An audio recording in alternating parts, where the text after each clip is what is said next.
Sonic is a household name. Even if you haven't played one of his games, you are probably aware of who he is.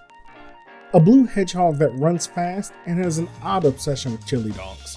With the announcement and immediate backlash of the Sonic movie, I thought it'd be fun to revisit the game that thrust Sonic into the 3D landscape. No, not Sonic 3D Blast, Sonic Adventure. This marked the true beginning of modern Sonic and would be the status quo going forward.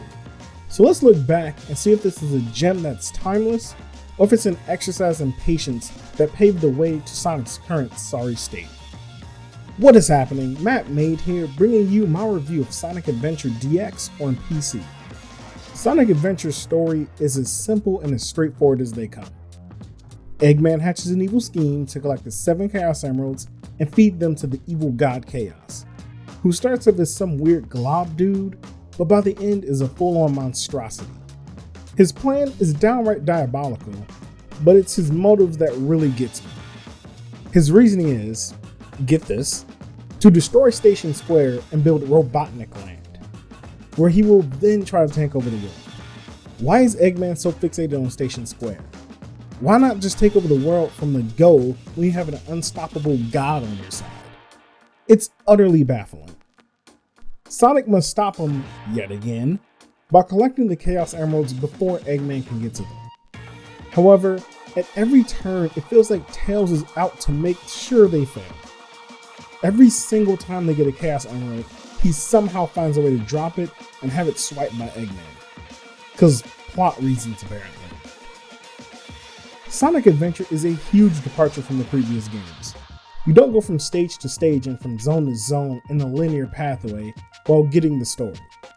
Instead, you roam around a town, which is the central hub, looking for where the plot is and can explore every nook and cranny that you find. Sonic isn't alone in his adventure in this game. He, along with Tails, Knuckles, Amy, Omega, and yes, even Big the Cat, are along for the ride. Each has their own stories and perspectives for you to play through. What Big the Cat can bring to the table and what his entire purpose in this story is still beats me. Yes, I know you're looking for Froggy Big, but Jesus, are you annoying. You and your stupid fishing missions. The departure from the standard platforming formula is so jarring that at times you have no idea what it is you should be doing. Should you be exploring the Mystic Ruins? Should you go back to Station Square? Should you just throw yourself into the ocean and be done with this entire game? Who knows?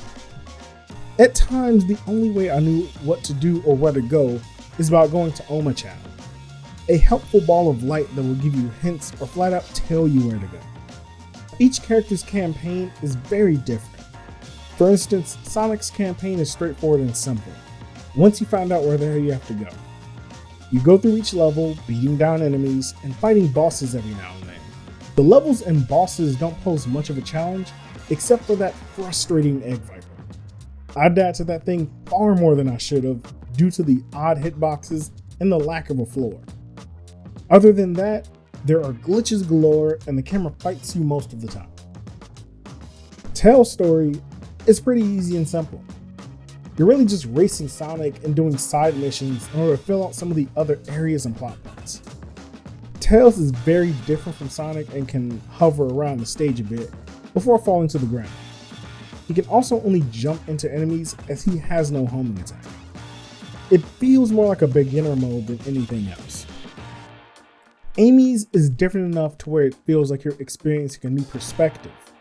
Instead of taking down enemies and trying to collect the Chaos Emeralds, you're trying to protect a bird and keep it from getting caught by one of Eggman's robots. Amy has her trusty hammer and is acrobatic as hell. One of her moves sends her flying into the air, and she flips and rolls elegantly until she lands. It's pretty damn cool and actually something that I did as often as I could. As for Gamma's story, it's pretty much go through the stages and shoot things until you get to your objective. As you progress through his story, he learns just how maniacal and cruel Eggman really is. Gamma really grows a heart as this goes on, and all he wants to do is be helpful. This was probably the most touching thing in the entire game. which isn't really surprising due to Sonic games not really having much in the feels department. Knuckles' story is pretty interesting. You get more of what's happening with the Master Emerald and where chaos comes from. In his story, you go around each stage collecting shards of the Master Emerald after it has shattered. Nothing too difficult, but it was different enough and fun enough that you don't mind retreading the stages. Punching your way through enemies gives you an odd feeling of satisfaction, like nothing can stand in your way. Oh, and then we have Big the Cat. You know, I would use a bunch of expletives to describe the nightmare that I went through during this torture they call the story, but at this point, it doesn't even matter. You go through stages and have to fish for Froggy. Not only do they do a poor job of telling you how to fish for Froggy, but after the first stage, you have to also look for Froggy. This was mostly just a trial in patience and something I wouldn't wish on my enemy.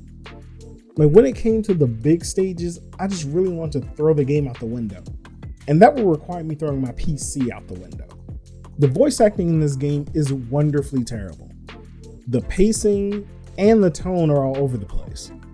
This is also where Knuckles' famous line, "Oh no, oh no," began.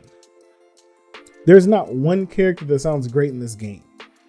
Eggman goes from being gaudy and egotistical, doing his best ASMR performance ever. Sonic's tone is all over the place, and Tails just sounds annoying. The dialogue itself doesn't have an issue, but it's just the delivery that really needed some work. It's delivered awkwardly and never really finds its pacing. The graphics are what you expect given the era it was released.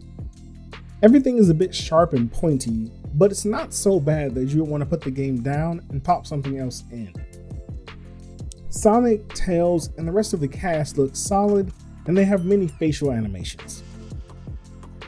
The stages are also fairly detailed, as there aren't that many of them and you will retread them in different ways with each character.